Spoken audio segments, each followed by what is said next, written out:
A few years ago, the Time magazine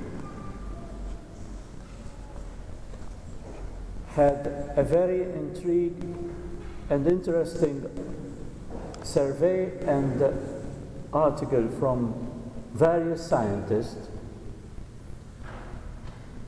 who spoke about human nature and how much science has discovered about our body, about our health, what's needed. And I found out that we need clothing to live, we need food to survive, and we need so many other things. But I could not find a real reason why we sleep and why sleep is needed. There are other ways to rest besides sleeping. But then someone came out in this article and this survey that sleeping is needed to dream. Without sleeping, we cannot dream. And today in the Gospel, the account of the birth of Christ, which is different from one Gospel to the other, but there are certainly things that are common and which come out definitely the same. That is, first of all, that through a dream, Mary and Joseph found out that they were to bear a child, and this child is going to be conceived by the Holy Spirit, not through their own relationship. And second, that Joseph and Mary were the parents of this child, Jesus. The accounts of the Gospel speak differently of how this had happened. Today we have just read the account of Matthew. We have other accounts of Luke and John. But the account of Matthew speaks and gives us and focuses our attention particularly not on baby Jesus, as we will do later this week, but about Mary and Joseph. These two great personalities of the Gospel, these two great figures in the Gospel, who had to go through so many doubts, through so many testing and tempting time in their period of life,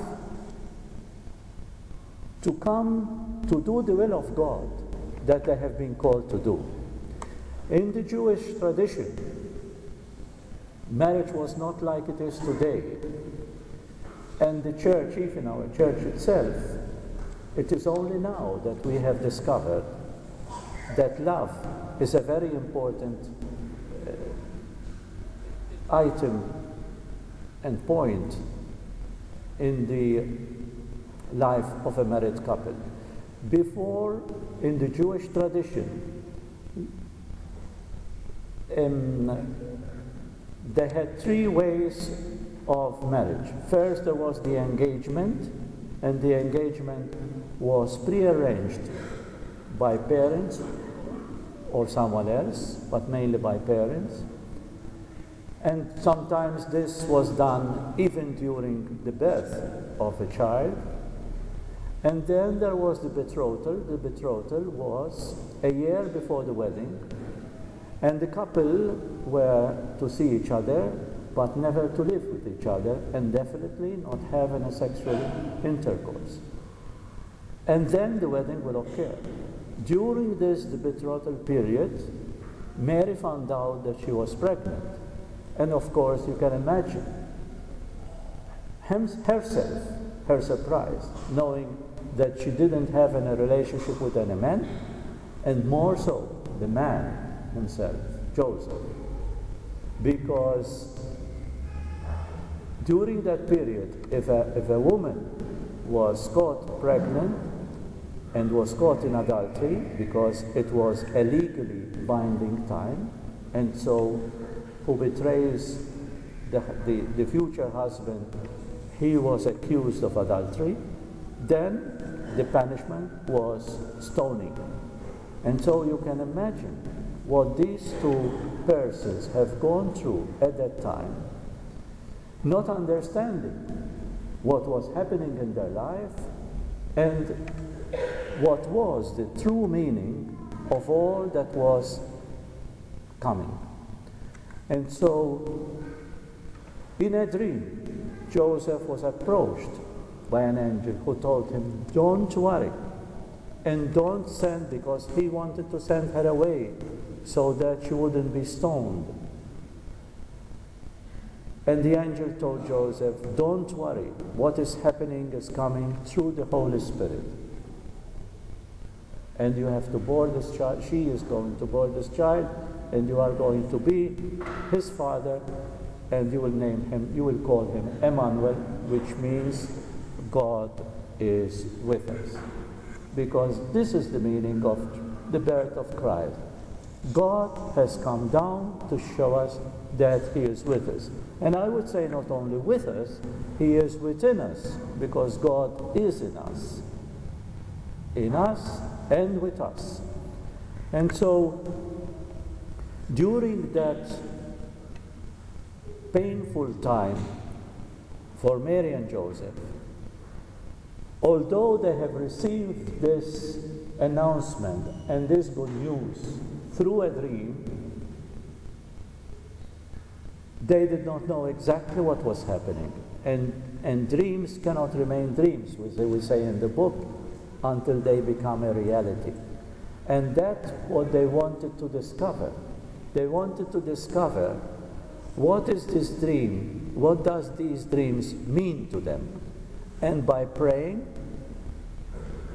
by pondering, by accepting so many ups and downs of their life, so many uncertainties, a lot of doubt, but a lot of faith that God is with them, that God is calling them, that God is with them. And so gradually they came to discover that this was the will of God for them.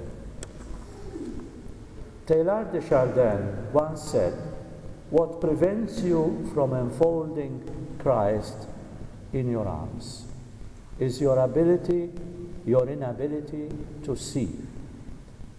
What keeps us from unfolding Christ in our arms, said de Chardin, is our inability to see the dreams that Mary and Joseph discovered and succeeded in seeing. They discovered the seeing of Christ in the womb of Mary. They discovered this and seeing this through faith and through prayer. And this is too. Christmas is close. We will be inundated, so to say, with cards, with gifts, with socials, drinks and meals. We are invited here and there, and these are beautiful things to do and continue doing. We call Christmas as the feast of the family, and so we take this occasion to bring all the family together and be joyful, because this is a moment to celebrate that Christ is among us, that Christ is here, that Christ is in our hearts. We need to bring him out. We need him to make him alive in our hearts and in the world where we live. And so, yes, let's celebrate. Let's take a drink. Let's eat good food together. But then remember that in our pains, in our doubts, we are very, very close to Mary and Joseph. They didn't have everything clear in front of them. They didn't have everything plain sailing until Christ was born, and even after he was born.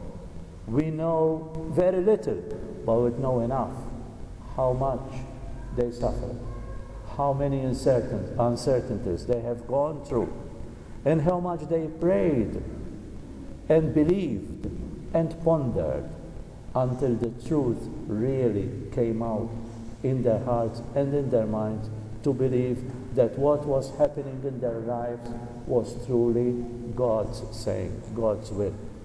So even us, we need to have patience with our lives. We need to have patience with our pain and suffering and resist the temptation to blow it off and to say, what is happening? And I don't believe in God. And what is Christmas for me? Why is it coming when I have all these problems in my life? What do I need God for? What is Christmas meaning to me? We need to be patient. We need to take the example of Mary and Joseph, because they could have done the same. If they did what we sometimes believe of doing, we wouldn't be here now. We wouldn't be celebrating Christmas. We wouldn't have been able to see a baby who made a revolution to the history of humanity. So we need to take this example. Be patient in your pain. Be patient in your problems. Pray more. Believe more. And be hopeful. Remember what Christ said in the day of the Ascension before he left this world to his disciples and to all of us. I will be with you all the days of your time. So whatever you are going through, God is not going to abandon you. God is not going to leave you alone in your distress. God is there to help you, to find meaning, to find a way out of your problems and your suffering. So it is only this example of these two persons whom we focus today our attention. Mary and Joseph, these great figures, in humility, in humbleness, they remained there, prayed and believed until the end came, and the end was a joyful end because Christ was born for them and for us.